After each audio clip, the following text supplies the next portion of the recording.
Okay, so it's the weekend here in Jacksonville. We're still hanging around waiting for Crowley to open on Monday so we can get our car. We are at the Jacksonville Zoo. We got a hot tip from a local who said, come in the morning because in the afternoon it gets too hot and all the animals, Ted's filming me, all the animals go hide in the shade. So we're here in the morning. It's just opened up. We're going to see what we can see and we'll take you with us.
All fast food, but we do have a chicken Caesar salad. This is a great little zoo. I mean, the gardens are fantastic. The enclosures are really well done. I mean, sometimes, yeah, you gotta look for the animals, but we've been seeing a lot of animals, and because it's the morning and just after feeding time, they're out and active. So, yeah, we're having a great time.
Ted, having a good day?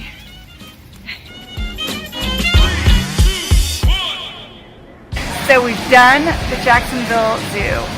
What a great little zoo. So tired. It's hot. It's only like, I don't know, 1 o'clock. I'm glad we came in the morning when the animals are more active. Yeah, this is definitely worth doing. They had 2 levels of fee to come in the park. Okay, we'll go out front. So they had a basic package for $19, which was just basically walk around the whole zoo and see everything. And then they had another package for $29 that had all these added benefits like some robotic dinosaur exhibit. They had special animal shows, some petting interactive thing for the kids. You could ride the train. Oh, there's a water park where the kids can play. So if I had the kids, I would definitely have upped to the $29 thing, but since it's just the 2 of us and we get tired too easily because we're old, the $19 package was just fine. So yeah, we're gonna get a lift now and go back and get some more fun. This is as close as I ever want to be to an alligator. You know how many zebra butts there are in the world? He's sprinting, by the way. Yeah, until they eat you up. He refuses to cooperate.